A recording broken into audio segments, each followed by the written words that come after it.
Bharatiya Janata party का विदाई का बजट, इस विदाई का अंतिम सत्र 27 है और 27 में भारतीय जनता पार्टी की विदाई होगी। परिवर्तन नहीं, महापरिवर्तन होने जा रहा है।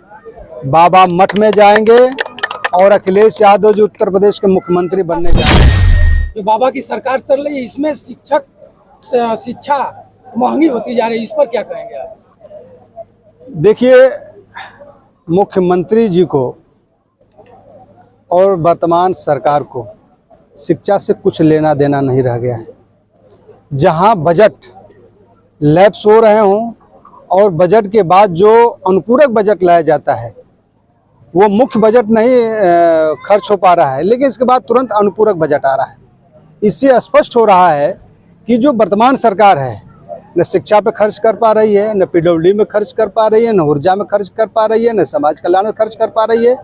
तमाम ऐसे जो विभाग हैं उन विभागों के जो पैसे हैं वो लैप्स होते जा रहे हैं और लैप्स होने के बाद किस प्रकार का अनुपूरक बजट लेकर के ये सरकार आ रही है, ये निश्चित रूप से मैं कह सकता हूँ कि इनका शिक्षा से दूर दूर तक कोई लेना देना नहीं है।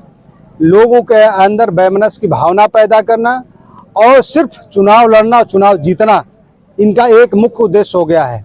आप चारों तरफ देखेंगे, जब नौजवान युवा पढ़ लिख करके घरों में बैठा है, नौकरी नहीं मिल पा रही है, रोजगार नहीं मिल पा रही है, किसान की आमदनी का लागत का मूल्य नहीं मिल पा रही है, तो आखिरकार किस प्रकार की सरकार? ये इस सरकार को अब हटने का समय आ गया है। क्या सर, इस बदहाल स्थिति को देखते हुए 2027 में परिवर्तन होगा? परिवर्तन नहीं, महापरिवर्तन होने जा रहा है। बाबा मठ में जाएंगे और अखिलेश यादव जी उत्तर प्रदेश के मुख्यमंत्री बनने जा रहे हैं। ये मैं नहीं कह रहा हूँ, यहाँ पूरी जनता कर रही है। जनता का मन और मिजाज जो नफरत पैदा करने का काम भारतीय जनता पार्टी की सरकार कर रही है, इस नफरत से जनता त्रस्त हो गई है। जहाँ सबको रोटी कपड़ा मकान चिकित्सा और शिक्षा की आवश्यकता है, इस वक्त में भारतीय जनता पार्टी की सरकार दे नहीं पा रही है। जहां लगातार इस प्रदेश के अंदर लूट, हत्या, बलात्कार, छिनैती अपराध का ग्राफ लगातार बढ़ता चला जा रहा है, इस सरकार से क्या उम्मीद करेंगे? इस सरकार हर मुद्दे पर फेल हो गई है। मैं इनसे पूछना चाहता हूं कि जो इनका घोषणा पत्र है, ये घोषणा पत्र जो इन्होंने लागू किया था, क्या उस घोषणा पत्र का एक भी कार्य अगर हो गया है तो जनता को बता दें। एक भी कार्य इन्होंने आज तक नहीं कर पाया है। घोषणा पत्र गया रद्दी की टोकरी में, जनता से किया गया वादा गया रद्दी की टोकरी में, और नफरत के ऊपर जो है राजनीति करने का काम कर रहे हैं। भारतीय जनता पार्टी का विदाई का बजट, इस विदाई का अंतिम सत्र 27 है और 27 में भारतीय जनता पार्टी की विदाई होगी।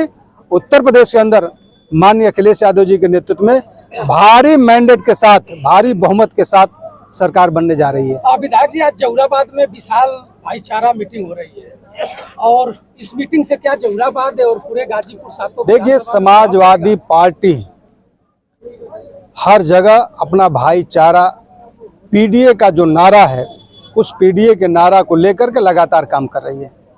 उसी के तहत आज जहुराबाद में है, फिर जंगीपुर में होगा और हर विधानसभा में होगा, जहां हमारे नेता माननीय अखिलेश यादव जी पीडीओ को मजबूत करने के लिए सर्व समाज को, लोगों को जोड़ करके 90% की जो आबादी है, उस 90% की आबादी पर समाजवादी पार्टी काम कर रही है। उस 90% हमारा है, 10% भारतीय जनता पार्टी का है, जो उनके बड़े पूंजीपति हैं, जिनको वो लाभ पहुंचा रहे हैं। टाटा, बिरला, डालमिया, अडानी, सिंघानी से इनके तमाम जो बड़े पूंजीपति है, वही सिर्फ उनके रह गए हैं। 90% की आबादी जिसकी लड़ाई माननीय श्री अखिलेश यादव जी लगातार लड़ने का काम कर रहे हैं। पीडीओ को मजबूत करने के लेकर के लगातार हम लोग आंदोलन के माध्यम से अपनी आवाज़ को बुलंद करने का काम कर रहे हैं। चाहे सड़क हो या सदन हो, हर जगह मजबूती के साथ हम लोग अपनी बात को रखने का काम कर रहे हैं। हम सबको उम्मीद है कि 27 में माननीय अखिलेश यादव की सरकार बनने का काम करेगी। विधायक जी, लास्ट सवाल रहेगा। अयोध्या में पंडाल में ही आग लग गई है और उत्तर प्रदेश बलिया के कदवार नेता दयाशंकर मंत्री जी वहाँ उपस्थित थे। इनका मंसूबा, सर, अगर इस मौके पर समाजवादी नेता रहता, समाजवादी मुख्यमंत्री कोई रहता, तो आज बीजेपी के लोग कहते कि अशगुन है।